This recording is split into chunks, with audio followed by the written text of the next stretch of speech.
Well, greetings and salutations, everybody. Welcome to our Game of Thrones House of the Dragon after show, where we're going to be talking about episode 3 in all of its spoilery goodness. We are so glad that you're joining us here. And just again, reaffirm, we're going to be talking about episode 3 in all open spoilery goodness. So if you have not seen episode 3 yet, just add this video to your favorites and come on back a little bit later.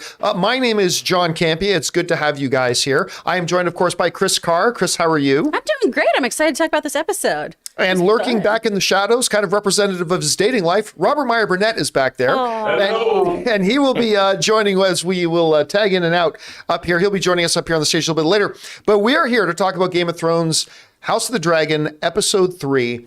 I have loved the first 2 episodes, particularly episode 2. I mean, you're really getting a sense of the way they are developing these characters, the underlying machinations and political gameplay going on. Everybody's got an angle. Everybody's got an agenda. Some are very good people with agendas. Some are bad people with agendas, but agendas had by all, and they are playing it out great. Going into episode 3, I am not going to lie to you. I half expected this to be a sophomore slump. I expected this is where we're going to see that it gets a little bit weaker. Okay. Like strong start, boom, great, but maybe this is where we're going to slow down a little bit.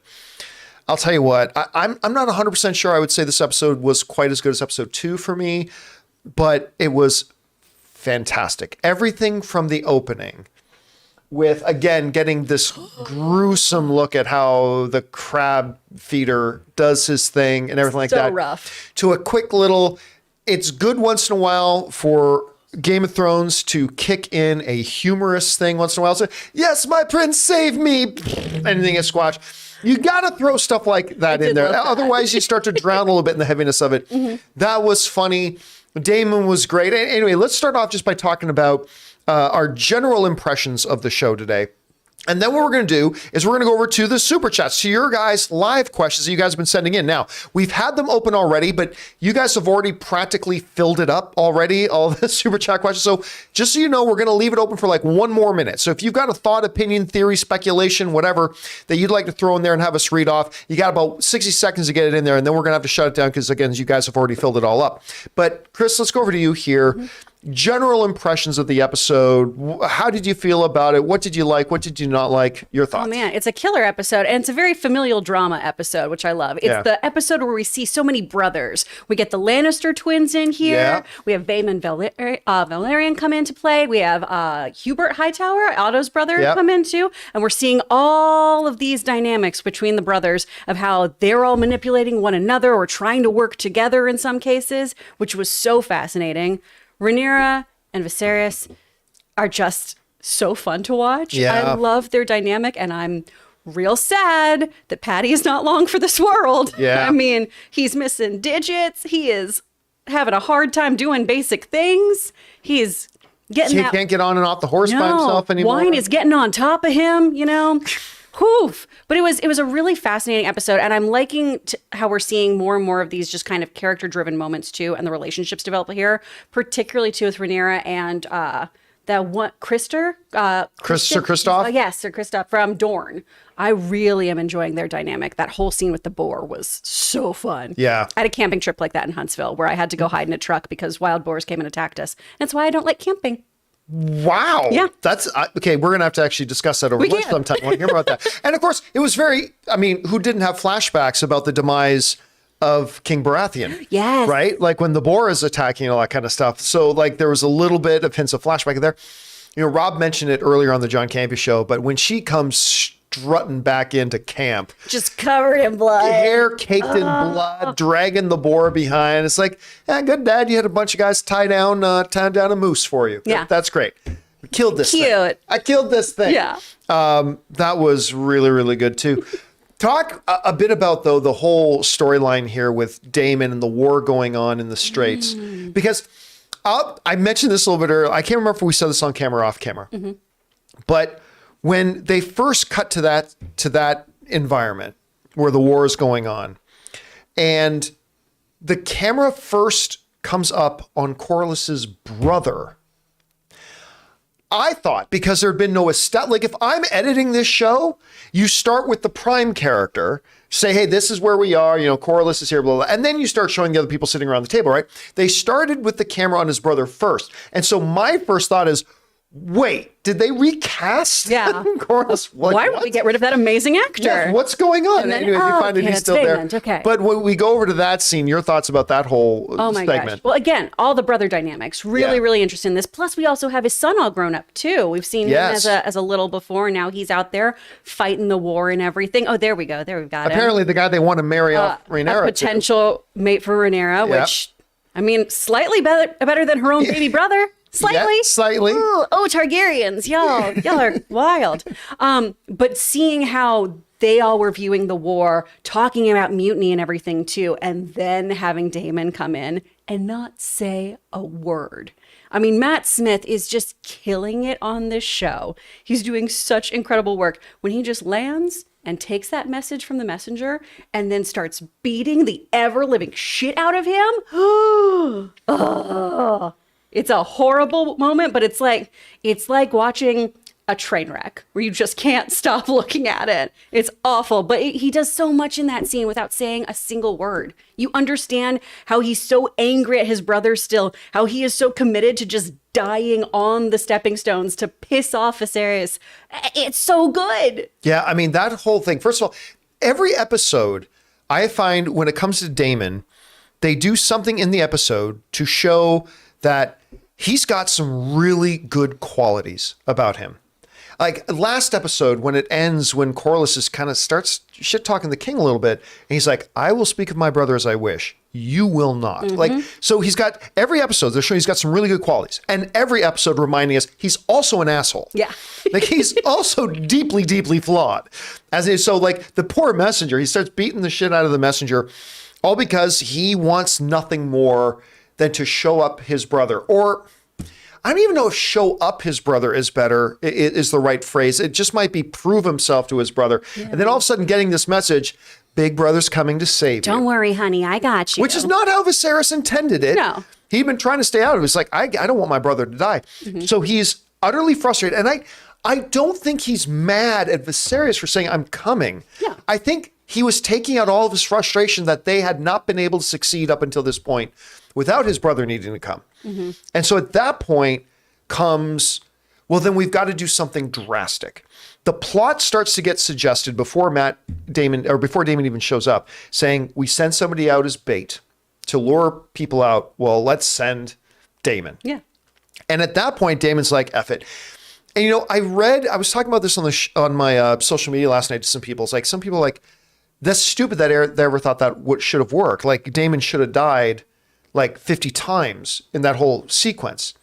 And I'm like, I don't think you get it. I think he was just willing to die. I think at this point he was just willing to die. It's like, that'll show my brother, sort of thing. And then Rob was pointing out to me that in the after show stuff where they talked to the showrunners and stuff like that, they were saying that was it exactly, that he just fully intended to die on that battlefield. Yeah. He was going to go out on his shield and just die on the battlefield, but he ends up surviving. They end up winning the day. It was an absolutely last ditch, when all else fails, no other choice here attempt to lure the crab feeder out, and it works. But I was very surprised that was it for crab feeder. Same. Like when he comes out dragging half of his body out, like I'm like, what is he dragging with him? Yeah. And you realize, oh, he literally carved him diagonally like your mom's sandwiches in half and just like dragging him along. It's like, so I was like, number one, that was a powerful image. And number two, I was like, oh, I thought this would be a longer running thing, which should remind all of us, never think anybody's going to live past the next scene in Game of Thrones. No one's ever safe. But also, I mean, that was my whole thing on the show this morning of, I can't believe they already killed him. Yeah. Because I don't think we've ever heard the crab feeder say anything. I could be mistaken. But I just expected this to be a much bigger looming threat throughout the series. I mean, they also made some different choices from the books, from what I understand, too. He's not this kind of prince or anything. He's obviously, got some grayscale. He is living this more pirate life. I really thought we were going to see more of him. It was wild to me that they were like, nah, he's dead now. Yeah. And like, I saw some people complaining, not most people, just a couple of people complaining. It's like, oh, well, that was a waste then. That's like, well, no, you don't understand the structure of a story dynamic. This is obviously leading into the next episode, where I believe it's online now. They show us like a little glimpse of what's coming in the next episode. This whole thing with the crab feeder was a necessary plot device to set up something for Daemon, who has, the departed prodigal son, if you will, out of the kingdom, to now return in something of triumph. That was the whole mechanism story-wise is going to do that. And it's played out great because apparently it was a conflict that had lasted for years. Yep. It was now brought to a conclusion. So I thought that whole thing, I thought the visuals looked great. When the second dragon, what's his name? Sea Smoke? Sea Smoke, was that it, Taylor? Yeah. It's a really bad name. It's a really bad name for a dragon. But Sea Smoke shows up. I thought for a second that it was Rhaenyra showing up again on a dragon, right? And that would make sense because the king did inform her that he was going to be sending aid and she could be there lickety split with her dragon. But then they did the close up of the rider as clearly some Targaryen second cousin or so. I have no idea. I'll be honest. Maybe everybody else does. I have no idea who was. Wasn't that Coriolis' son on the dragon, or was that not?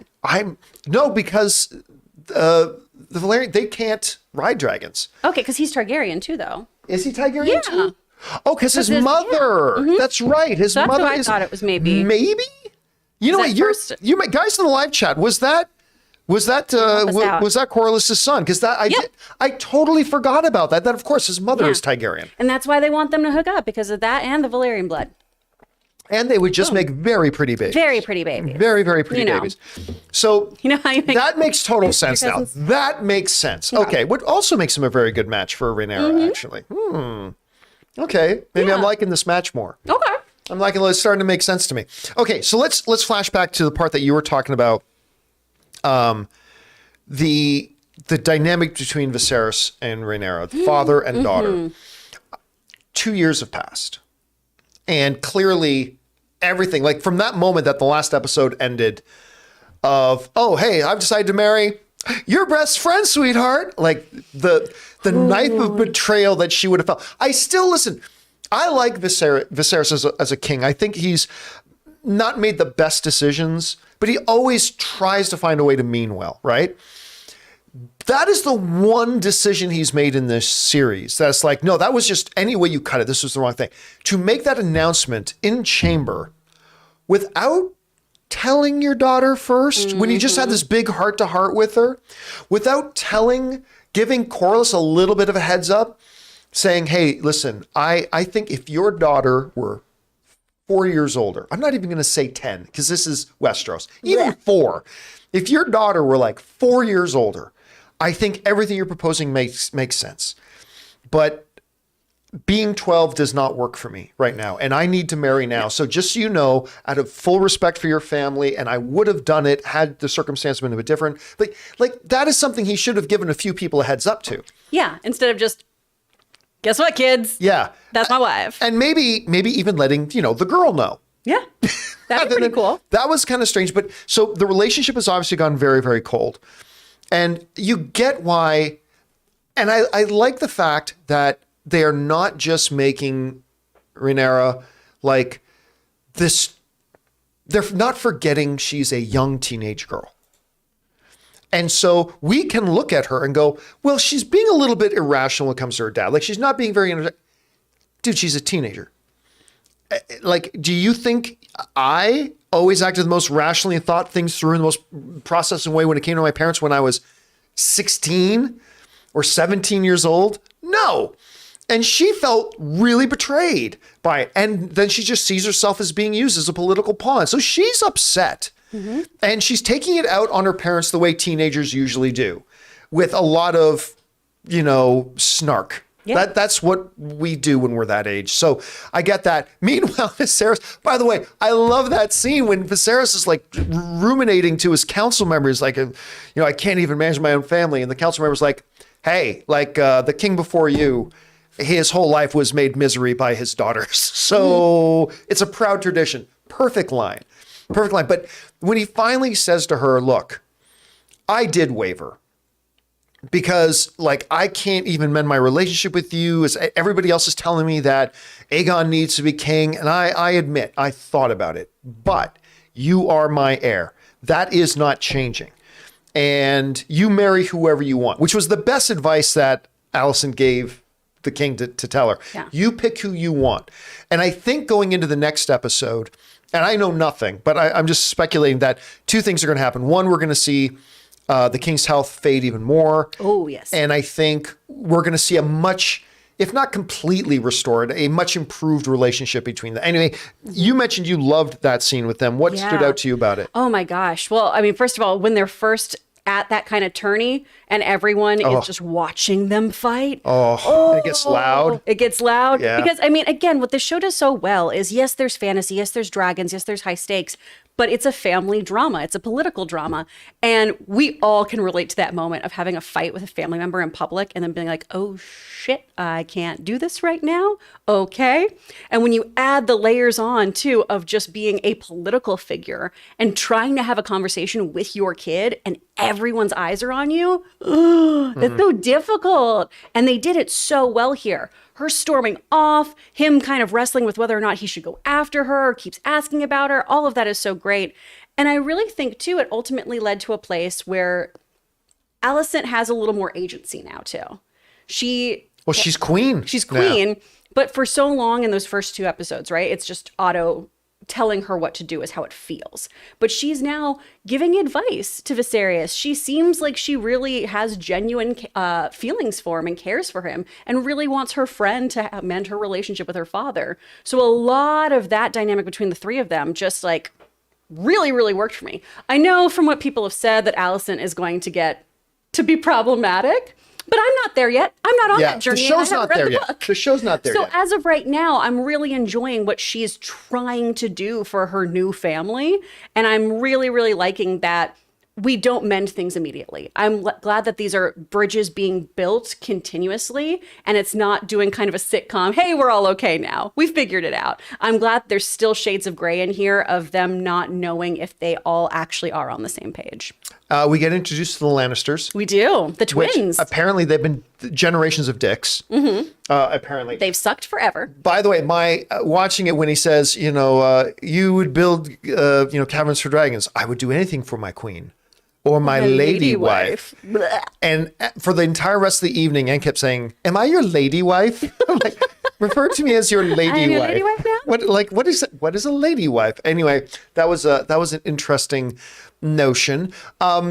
Anyway, yeah, anything else about the episode that really stood out to you? I mean, that end battle was really, really killer. That was so, so good. Yeah. Just Daemon wrecking shop and looking surprised as he was doing so, like, oh, Yeah. okay, let's keep going.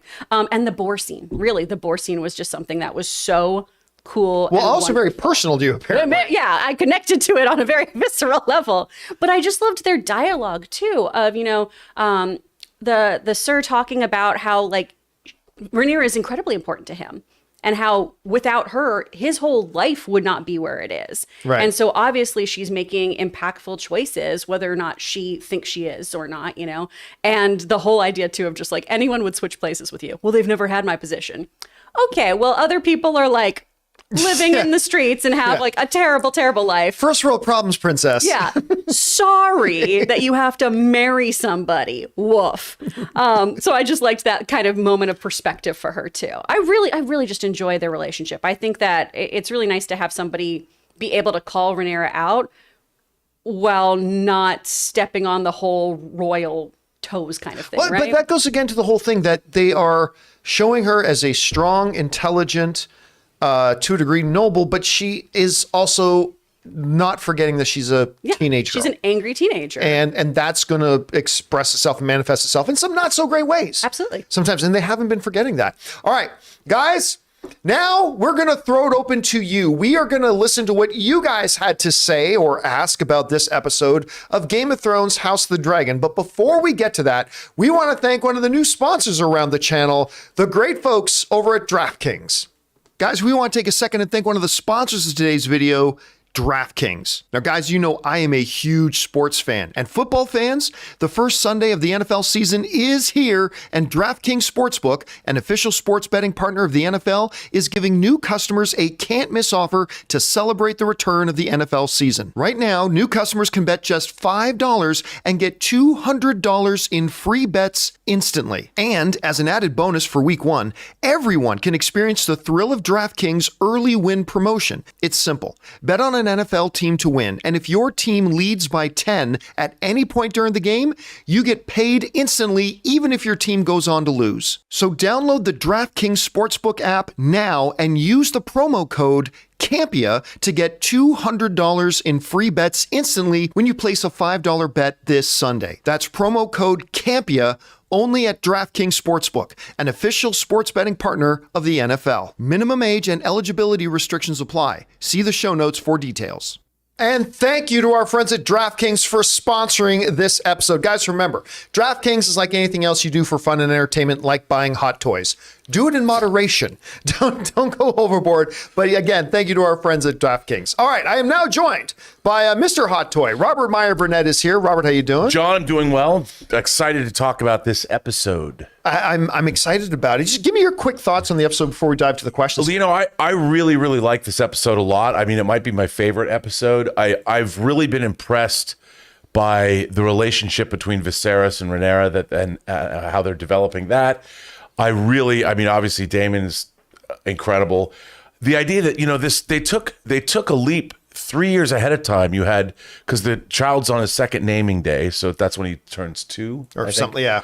And I just, this breakneck pace, really, it's like you hit the ground running every episode. And I've never seen a show like that before. And I think it's a really new, and for Game of Thrones, certainly a very interesting way to play it, but it keeps you, like, you have to catch up. You have to reorient yourself as the viewer for every episode and go, where are we now and who's doing what? Because that's another kind of auxiliary benefit, though, of being the follow-up show to Game of Thrones. Absolutely. Because there's so much of the world building's already been done. We already feel like we know this world so well that it almost affords them the ability to do those types of things. Yeah, they had talked about, because they said the war was going on for 3 years with the crab feeder.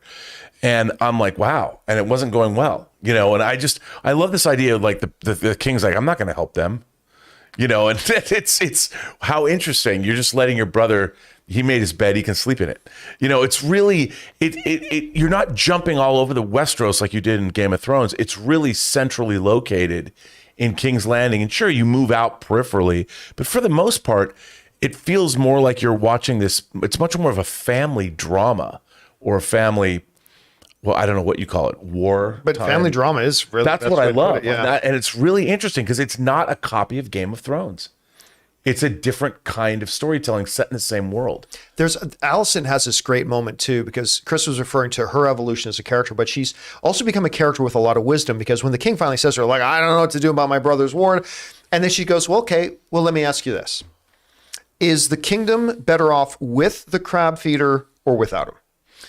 I love that. And just the way it would, like, so poignantly, like, just that's the only question. As king, that's the only question you got to ask yourself. Right. And he's like, yeah, send the ships. But what's really interesting now, they're in the first episode, they were worried about whether they're going to go to war with all the free cities. Yeah. And that didn't come up now, because that war's been going on for 3 years. That couldn't have been good for anybody. Right. And I'm sure the free cities are like, because we don't know anybody in the free cities. We don't know their leaders. We don't know what's happening. I'm sure the free cities people are like, let's get rid of this war. And they're not going to ask the king for help. So anyway, good episode all around. So Rob, let's get over and hear what the viewers have to say about this. Let's get things started. What do we got? Let's see what they say. Dwan Williams says, all things considered, surprised to see how well Rhaenyra and Alicent are getting along. Ah, well, I'm sure their relationship will only get better. Well, I mean, listen, Alicent, this is a one-sided problem.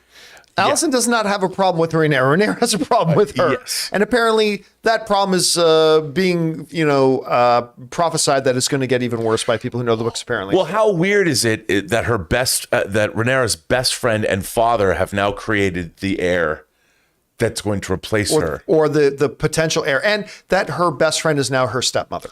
Yes. And her queen. That is She was her servant, and now she is her queen. all bad all the way It's around. just weird dynamics. Not good. All right, what's next? Ryan Hughes, actually, this says 2 of 4. My wife, is this guy serious? Has he ever watched Game of Thrones before? Nobody does anything for the good of the king unless it benefits them. Well, actually, let's scroll up. Can we scroll a bit to see if number 1 came in? Yeah, Oh, there it is. Start Okay. with there. Okay. Ryan Hughes. My wife's reaction after watching the first House of Dragons episode, Aftershow, where Jon suggests the Hand is giving his daughter out of duty, not personal gain for future plans. My wife, is this guy serious? Has he ever watched Game of Thrones before? Nobody does anything for the good of the king unless it benefits them. The only guy who has had his head chopped off in season 1. And then scroll. That was 2 of 4. That was 2 of 4. There's 3 of 4, yeah. House of the Dragon is a perfect example of adaptations done right. The story is compelling for non. No. This is a different person. That's not Ryan Hughes. You got to keep scrolling here. Sorry, that's Dwan. I've screwed it all up. You got to scroll a little faster, but it doesn't look like he's got it in at any time. All right. So, listen, when this came up during the first episode was when I first saw it, my first thought, because Otto has shown himself, yes, like everybody else in the Game of Thrones world, he's playing the game. No doubt. No doubt. But he has also shown he is legitimately loyal to the king. So because they have that dichotomy with a lot of these characters, sometimes their motivations can be confusing sometimes. It's like, my first thought was he legitimately was trying to have the king consoled. But I think the reality is both were true. I think he really did want the king to be consoled. And I do think he really wanted to see if he can get his daughter to be. Yeah, because he did tell her to go, why don't you put on something nice? Wear your mother's dress. Wear your mother's dress. That was the icky line. That was the gross line. Yeah. Like, wear your mother's dress. People are practical as well. Yeah, I mean, it's like Viserys telling Rhaenyra, you got to get married. And I really like the part in the show where he said, look, I'm not going to tell you who to marry. You pick who you marry, but you've got to marry somebody. I mean, even I'm not beyond tradition and the rules that we live by. And I thought, that was as nice as a father. That's as nice as he can be. And then he says, I'm not going to replace you as my heir. Like, what more does she want? I mean, that's probably not going to happen. Like a teenager. Okay, she probably did just hear what she wanted to hear. And you could even tell that the performance was great too. She cracked a little bit of a smile. Right. But not ready to say, oh, go and hug her dad. Like she just, she's going to stand up and walk out after that's said. So I thought, again, it showed that we got to remember, she's still a teenage kid. Of course. And she's going to emotionally wrap herself, but she betrayed how she really felt when she cracked that little bit of a smile. She was clearly very happy. Yes. And probably adored her father at that moment, but she wasn't going to show it. Wasn't going to give him the satisfaction. No. All right, what's next? Matthew Medina says, Rhaenyra is daddy. She's so strong and badass. She's pretty damn great. Teenage problems and all, and the emotional struggling. They made her a great character. And I'm fascinated to see more dynamics with her and her uncle. I agree. Yeah, I think it's going to be great. It's going to be really interesting to see. All right, what's next? Okay. Yes. Elif Birazali. Barasley. Right? Yeah. I feel bad for Viserys. He seems like a good guy, but the weight of the crown is too much for him at this point. He's drinking himself to death. Well, it's one of the great things about the character is that I can't remember which movie it was. There was a movie or a show or something like that where somebody says to someone, you're a good man, but good men can't be king. And it was a different movie where a line like that was spoken, right? I think Viserys is a really good example of that. He's constantly trying to do what he thinks is the right thing to do, but I think his own innate decency is kind of making him make some bad decisions that aren't good. It's good for a good man, but aren't necessarily good for the ruler of a kingdom. And it gets in trouble. He puts decisions off. Yeah. And that's another problem. He should take definitive action first, party later. All right, what's next? All right, so we're going to go right here to 1 of 4. To Dwan, okay, Dwan Williams says 1 of 4. I strongly disagree. Oh, so do we get Mike's movie madness? No, because we have 3 and 4. Okay, go ahead. So I will trust you guys to guide me. Yeah. Dwan Williams says 1 of 4. I strongly disagree that we should remove our knowledge of the source when looking at an adaptation. By its very nature, adaptations exist in context of the source. Incorrect. but we'll get to the rest of the thing. Yeah. Great adaptation should not require knowledge of the source to be good, but should be elevated, not diminished, by knowledge of the source. House of the Dragon is a perfect example of adaptations done right. The story is compelling for the non-book reader, and you get a much deeper understanding of the characters if you're familiar with the lore. Also, it's just plain impossible to unknow stuff. I think that's a lazy approach to things. I just can't unknow things. Like, again, I say this all the time, and I'm 1,000% right. Even though everybody gets mad when I say it, but it is 1,000% right. The number one responsibility of a filmmaker, or in this case, a TV showrunner, is not to be as close or as faithful as possible to the source material. That is not their number one job. The number one job is to make the best movie, or in this case, show possible. That's the number one job. And quite often, fans of source material let their own judgment be clouded that the source material, just the way it is, should be just instantly transferred to the screen. It'll work just as well on the screen. And Rob, you and I both know that is not true. Well, it's an entirely different medium. Yes. You know, there's how many, it's funny, good Canadian kid, David Cronenberg, has actually directed films of books that were called unfilmable, like William Burroughs' Naked Lunch or J.G. Ballard's Crash. People always said, you can't adapt those books. Well, Cronenberg did. Now, his adaptations are not faithful adaptations of those books. They use those books as launching points to tell a very interesting story. Now, what I love about his movies is they can both exist and you can like them both, but they're very different looks at the same kind of material, even though Cronenberg did not change the titles. But they don't, if you're expecting a faithful adaptation, that ain't what you're going to get. And I think that that's okay. You know, an adaptation's an adaptation of the material. It's not a recreation. Yeah, and nor should it be. I mean, again, No. I always go back to Civil War just because that's a big prominent one that we all have common experience with. So that's the only reason I keep going back to that one. But again, Civil War makes the point that Civil War is a beloved comic run. Like, everybody loved that story of Civil War. They completely changed it in the movies. Of course. It's a totally different thing, because they took it and they made it work for the scenario and the format that they were trying to make it work for. And that's the case. And like, nobody's asking you to forget the previous materials. Like, you're not watching Civil War and say, well, I have to try to purge my mind of anything from the comics. No, but you just have to recognize that they are two different tellings of sometimes similar stories, but they are still different things. Well, you know, you could not possibly do an adaptation of the Civil War comic because all of the things like that precipitated that don't even exist in the MCU yet. Yeah. So the basic storyline at its core was Tony versus Steve. That was what Civil War was, and people took sides. So they're like, that's a great idea. Now, how can we take that central basic tenet of an idea and turn it into a movie that works within the MCU? And they did that beautifully. Yeah. And, you know, we've been talking a lot recently about Peter Jackson's iteration of Lord of the Rings, which is one of my favorite set of films in history, all in my top 10. But one of the reasons why, you know, we don't talk a lot about all the drastic departures that Peter Jackson took from the Lord of the Rings books. And he took many and significant things. But most of us, at least now, you know, however, over 10 years removed, almost 20 years removed from the films, we just know that he made great movies. And at the end of the day, that's all that matters.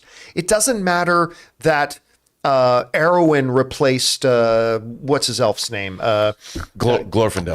Glorfindel. It doesn't matter that Tom Bombadil isn't there. It doesn't matter that the Ants act totally differently. It doesn't matter. None of that matters. He just made a great movie, and that's all that matters. And here's the reality, too. When you look at the number of people who've watched Game of Thrones House of the Dragon, I would venture to say 5% have read the books. If that. If that.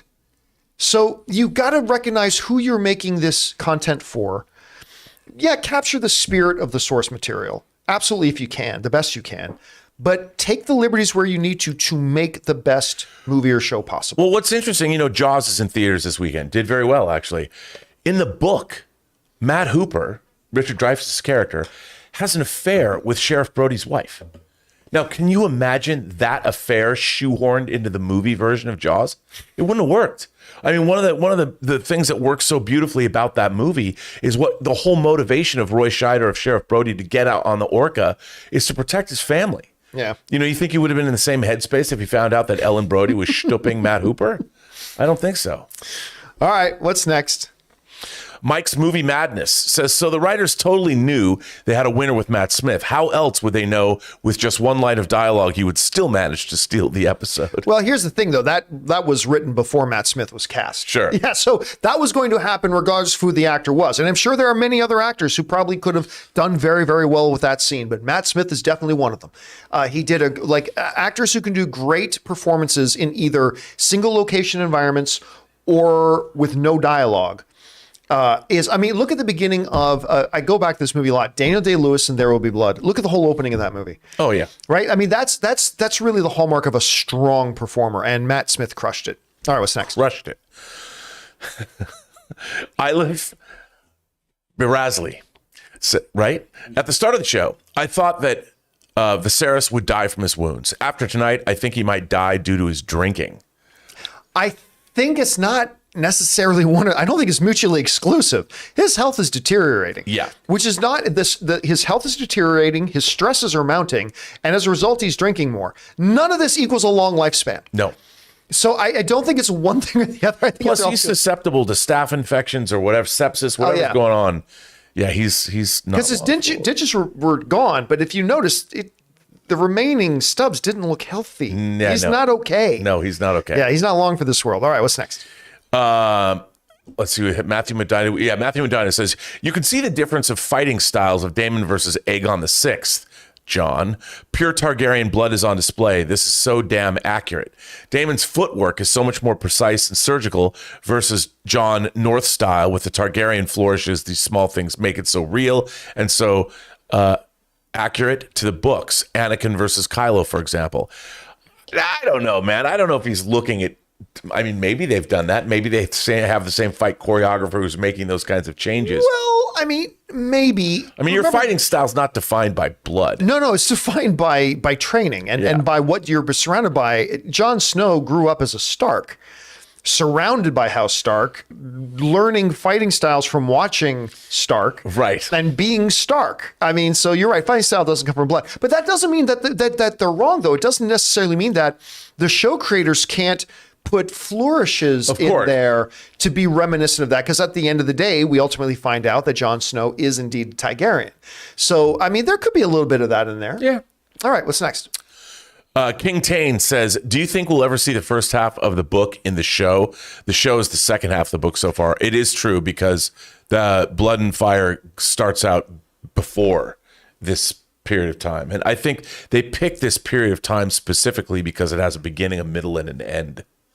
As somebody who has not read and never will pick up the Game of Thrones books, I have no idea that. And look, we know at the end of this is there are no more dragons and the Targaryens fall out of power. I mean, by the way, so I'm assuming that the first part of that has to do with the whole preamble in episode 1, talking about the Viserys' uncle who chose him over his own daughter, right, the queen that never was. Yes, all that stuff. Yeah, that makes sense. It's a precursor to all of that. Got it. All right, what's next? All right, one sec. We have a 3-parter, but it starts with part 2. Number 1 never made it through. I think it starts at 2. Well, all right, that's all we got. 2 and 3. All right, we'll see what we can do to interpret it. Ilif Barasley says, they aren't able to find the White Hart, but wrangle a stag and tell Viserys where and how to kill the animal. He does it poorly. Rhaenyra doesn't enjoy hunting or killing, but does so for survival with an assist from CC. Just down here. There it is. And the heart appears to her and refuses to kill it. Rhaenyra is more of a natural leader than her father. Viserys doesn't have the confidence in his decisions and executes them poorly. Rhaenyra is much more confident and decisive. I actually believe he's absolutely correct. I mean, I like that. The fact that, look, that white stag came to her. She could have killed it and brought it home, but she didn't do that. I mean, and I think he's right. You know, Viserys didn't even, they had to like hand him the thing. Okay, King, go kill this. I mean, I think that's really his problem. He's not taken decisive action at all in the show. He's always kind of letting things slide for a little bit. I see it a little bit differently, because the thing Rhaenyra has as a comfort and a luxury that Viserys does not have are the expectations that are placed on him. Yes. We've seen in this show, and he's expressed it verbally, even though he's king, he has to do a lot of shit he doesn't even want to do. Right. Whereas Rhaenyra doesn't have that burden at this point. Rhaenyra can do whatever she wants, whenever she wants it, other than whatever her father tells her to do. But she pretty much has free reign. Whereas, like, you could. One of the things I liked about that scene is like, I don't want to kill this thing. I don't want to kill. Well, but yeah, that's true. The kingdom expects me to do this. I'm supposed to do this. That's what. Rhaenyra doesn't have that at all. Exactly. There's no expectation. She's free of that burden, right? Absolutely. She doesn't have to grapple with whether she should or shouldn't. She just does what she wants. But to the point that she may be a more decisive person than her father, I think there's absolute accuracy to that, because you just go back to the second episode when she finds out, okay, my uncle's where? And he's got my brother's egg. I'm getting on my dragon right now, and I'm going there. So clearly she does. Her nature is, I think it's fair to say this, Viserys' nature is more thought out, and that's going to have its advantages, but it has its drawbacks. She is absolutely more instantly decisive, which has its advantages, but I think we're going to find in this series it's going to have its drawbacks too. Yes. All right, what's next? Yes. All right, we're going to go to Matthew Medina. Matthew Medina says, I feel that Ring of Power? Ring of Power is generic Disney, Star Wars, Marvel. Angelic hero fights unredeemable villain, and House of the Dragon is A24. I kind of like that. Complex, layered, gray characters. Oh, you think you passed it? Yeah. There it is. One does character, dialogue, cinematography, color, and lighting so much better than the other, and the social critiques are tighter on House of the Dragon. Well, I mean, here's the thing, though. I mean, I absolutely 100% right now, being 3 episodes into both, or we're 2 episodes into one, 3 episodes into another. We're about to be 3 episodes into both. House of the Dragon right now, to me, is the better show. However, everything you just said about, irredeemable villain, blah, blah, blah, well, that can be said about Peter Jackson's Lord of the Rings too. This often comes up when people ask, John, what's the better kind of villain? This kind of villain or that kind of villain? It's like, well, it all depends on the story and what's being called for. Some stories absolutely will benefit from and be better with the embodiment of evil kind of villain. There are certain stories that require that. Then there are certain kinds of stories where everybody has 50 Shades of Grey. Pardon the pun. So some will benefit more from that. When you look at like shows that are based on Tolkien's work, and of course Tolkien has a very theological background, right? One of his closest compatriots was C.S. Lewis, of course, wrote The Lion, the Witch, and the Wardrobe, Screwtape Letters, as a theologian in his own right. And the whole idea of the starkness of good versus evil, that is always going to permeate within anything Lord of the Rings created. House of the Dragons goes and Game of Thrones goes a different direction, and it absolutely works for them right now. Now, overall, they are 2 different shows, but I would say House of the Dragon is ahead right now. But here's hoping that it becomes more neck and neck as they go forward. Well, the biggest difference is if you stripped the dragons, you stripped all the supernatural elements from House of the Dragon, it would still be the same show. Yeah, you have a family drama. Family drama, whereas the Lord of the Rings characters, these are fantasy shows. Yeah, this is all mythology. All mythology. And that's what's very different. Yeah. And I think that, whether you're going to have, I think the big difference between like Lord of the Rings is you have these reluctant heroes and the four hobbits. These are normal people from simple parts of town. Whereas they've given us, in Galadriel, they've given us a superhuman or immortal elf as being one of the main characters, and that's a very different way to go with the story because she's less relatable than say the hobbits are to your general audience. Well, but then they throw in we have Nori. We have Nori, and we have the Harfoots, and that's obviously going to become a main thing too. So it's just, they are different shows, but it's going to be interesting to see how they evolve once we get into episodes 5, 6. I mean, I would say if anything, House of the Dragon is more of an adult show, whereas the Rings of Power is not so much. I mean, it's more of a family show. I think that's an accurate thing. It's more of a family show. It's more of a family show. But that doesn't, being adult doesn't make it better. Being family doesn't make it better. I'm just saying each in one terms has got to, listen, I love the second episode of Rings of Power. Loved it. But I still have the stench of episode 1 in my nostrils. Sure. And the bad taste in my mouth. Now, some people in this room really, really liked episode 1, and that's great. I'm not dissing on anybody who really liked episode 1. It's Kris. But I need to see the show continue that momentum that episode did. Whereas House of the Dragon has never missed a step so far. Right. Like it has been hitting its stride right out of the gate. So that's what I'd like to see continue. All right, what's next? Dwan Williams says, who's better at self-sabotage, Rhaenyra or Cersei? Ooh. Listen, again, Rhaenyra is a teenager. Yeah, she's a kid. I mean, you got to understand that, and you got to expect that as a viewer. So I'm going to go with Rhaenyra right now because she's just kind of doing things that a teenager does. So you got. But she's also kind of in limbo. Yes. You know, there's nothing. What's going to happen to her hasn't happened yet. She's either going to be the heir or she's going to be passed over. It hasn't happened yet. Right now, she's a petulant teenager because she has no control over anything. Her entire fate is going to be either decided by her father or somebody else is going to marry her. She has no agency right now. And I remember thinking about this in the scene after she'd been named heir, but she was still the wine bearer in the council, right? And thinking, I am going to be the monarch of the kingdom, right? But everybody can still tell her to do whatever. Like I remember she's in that scene and she's still pouring wine for all these people who are going to be her subjects. Yeah. She's pouring wine and then Otto goes, she tries to suggest something and Otto says, and I love the Otto character, I love him, but he says, perhaps the princess should go and do this. Like if I'm her, and like, I think, Kris, you were pointing out, she's coming into her own agency now. But I think if the Rhaenyra from episode 3 had been in that scene in episode 2, and Otto suggested to her, you need to scurry along now, she would be like, you shut your whore mouth. I am going to be your queen. So you best be remembering that right now. And I think that's what she would have said to him had episode 3 Rhaenyra been there. Well, and other things, once Rhaenyra's father's gone, she doesn't have anyone. Otto's the grandfather of her half-brother. Yes. So the only person that once her father is dead, and I'm sure Rhaenyra is not oblivious to the fact that her father is dying a slow, painful death, the one person that's going to be allied with her is Daemon. And so you're going to have Daemon and Rhaenyra opposing Alicent, the son, her father's son, her half-brother, and Otto and his group.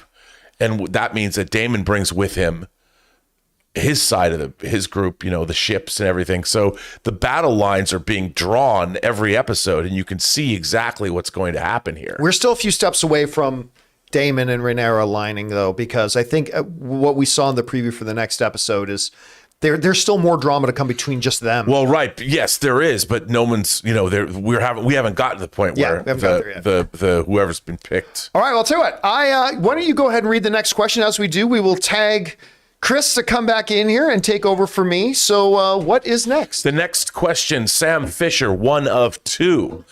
It seems pretty obvious to me, but from next week's teaser, it looks like someone, probably Otto or Alicent, accuses Rhaenyra of being a potentially ruining her chance at being the heir. What, a whore? I hope not. That'd be rude. What a rude thing to say to a princess or anyone for that matter. Well, I mean, that's when you're going to start seeing the battle lines drawn. And that's true. The way I would assume it goes down is that Daemon and Rhaenyra are going to be the ones that team up because it's set up to be that way. He gave her a necklace in the first episode. She confronted him in the second episode. He just won a battle. He's got the sea power on his side. It's very true. And then you've got Otto Hightower, who's going to be grandpa. Otto is becoming Tywin. Otto is Tywin Lannister. Yeah, that's a good comparison. Yeah, and Otto knows what's up. And so Otto's grandson and his daughter are going to make the core of that side. And the battle lines are drawn. Oh, I love that. I think that's excellent. Yeah, I can't wait. Wonderful. What else we got, Rob? Sam Fisher also says or is it Kurt? Kurt says, who would have thunk that Matt Smith would be more covered in blood in House of the Dragon than in Morbius?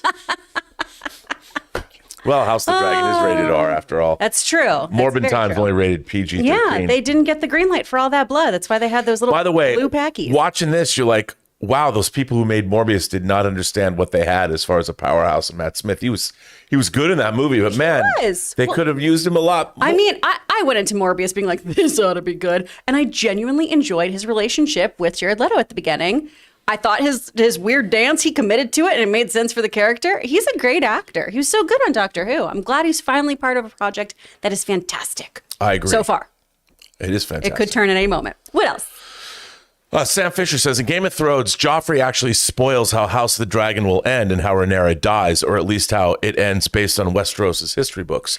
Well, yeah, we hear about the history of this because it took place in the past. Right. So we know where a few characters are going, theoretically. Including all the dragons. Yeah.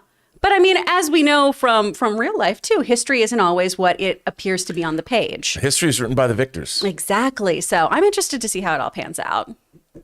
Who else here? Did we already do E-lifts? Let's do Sam and then we'll find E-lifts. Okay, Sam Fisher says, was it just me or was the CGI on the dragon in the first scene not right? Maybe Rings of Power has now ruined VFX for me forever. I don't know. I thought the dragons looked great. I thought they looked really good. I like the long neck. Yeah. I love that. And I think it was John who pointed out when you get even closer to the dragon, usually that's when VFX kind of go, ooh, that's not great. We usually like them like a Monet. We like them far away from us. And once you get closer, you see the pixelation. Yeah. But this, No, they got this down. Oh, it's so nice. Total Monet. Thank you for doing that reference, Jonathan. So where do we go? We did do E-lifts. A-Rod. Haven't seen much of Matt Smith, but his powerhouse command of every scene he's in House of the Dragon is palpable. That Dragonstone fight was fire. Oh, it truly was. That was a kick-ass scene. It was a kick-ass. Gosh. Loved it. More Matt Smith, please. We're going to see him. James Argenta says, third dragon we see on House of the Dragon is called Sea Smoke, and it is ridden by Lenore Valerian, the son of the sea snake, who Lionel Strong suggested marry Rhaenyra. Yes, okay, that's who I thought it was. Yeah. Yeah. That is very, very cool. I'm excited to see these dragons, but I also don't want to be emotionally connected to them because I know what's going to happen. I know. But it'll Very be cool sad. because they're all going to kill each other. That's true. That's very true. It'll be great. Bobcat Driver says, for book readers, this episode introduces the two players, sons of Lord Lionel Strong, Master of Laws, Sir Harwin Strong, and Laris Clubfoot Strong, the dude with the disfigured leg who joins the women. I was wondering about him. Okay, because I was like, this is obviously going to be an important player. We're having a whole setup for him, and I want to know his deal. Well, you're going to find out his deal. Heck yeah. I'm not going to tell you right now. Oh, well, okay. Got to let the plot unfold. That's fair. That's fair. Don't spoil it for me, book people. I didn't read it. I should have, but I didn't. Sam says, Otto proposing a marriage between Aegon and Rhaenyra was disturbing on so many levels. Oh, it's such an icky moment. But I mean, look at what the Targaryens are like, though. I mean, Daenerys and her brother, they were stripping.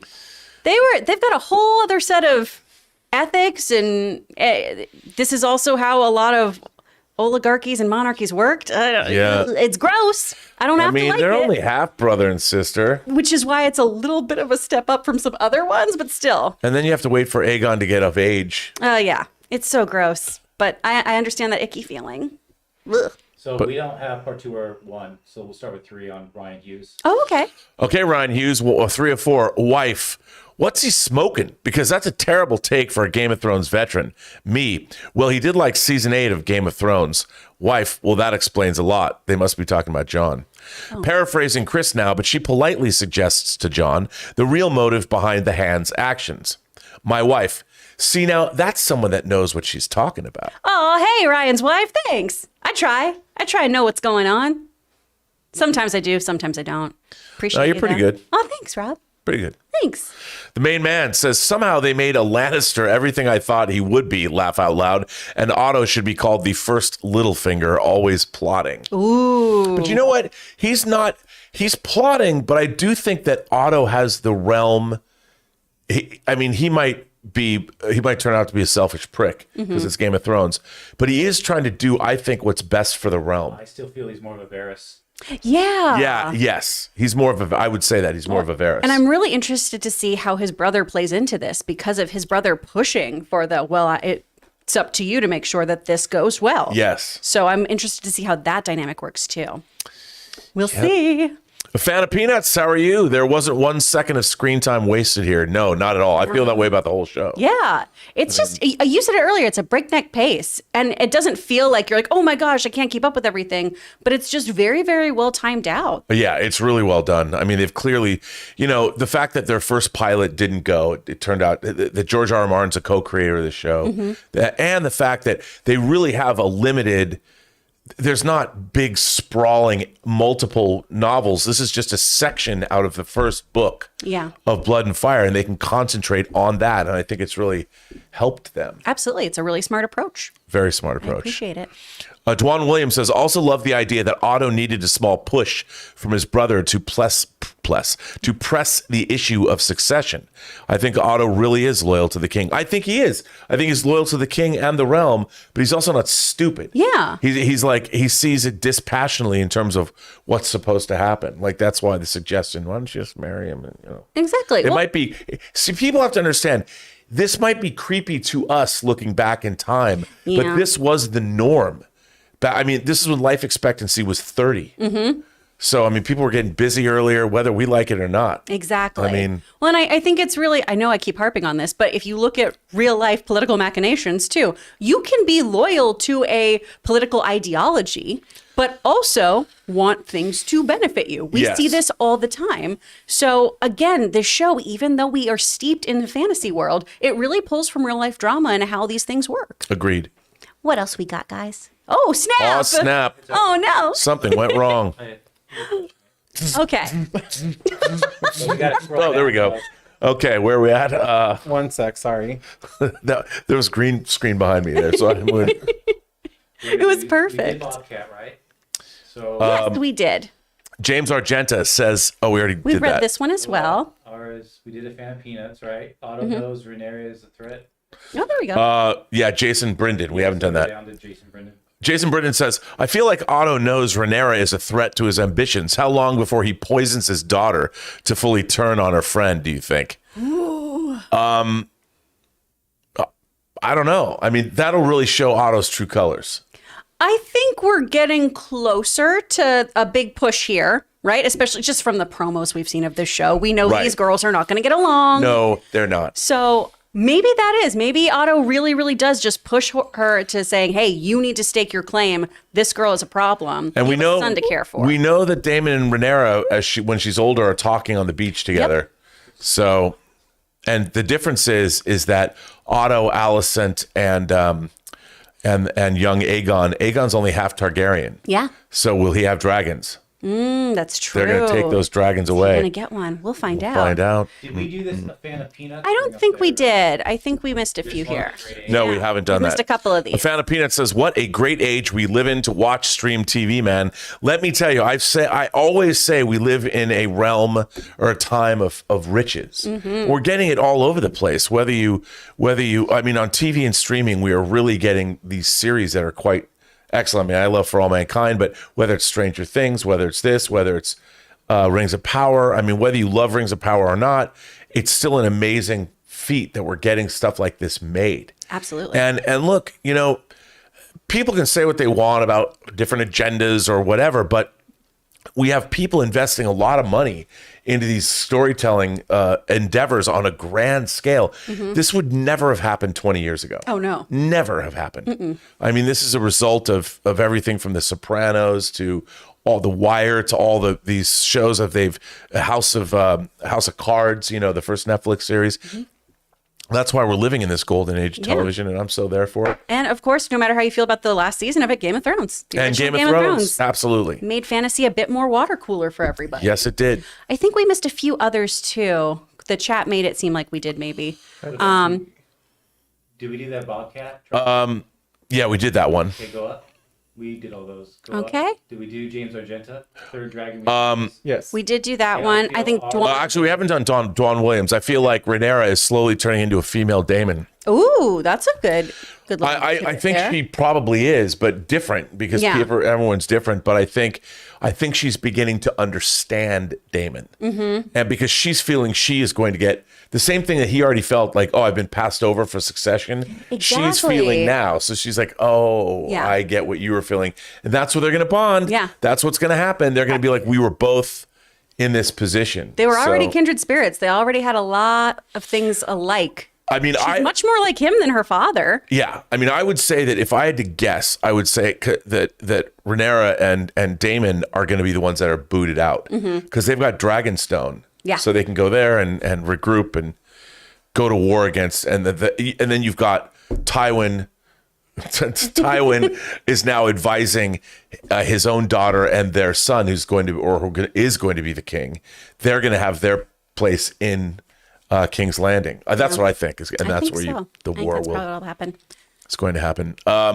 Jason Bryden says, I feel like Otto knows Rhaenyra is a threat to his ambitions. How long before he... Oh, we already did that one. Poisons his daughter. Yeah, I don't know if he's going to... Tim Platt says, it's not often I say this, but I needed an episode like this from a Game of Thrones show to calm down.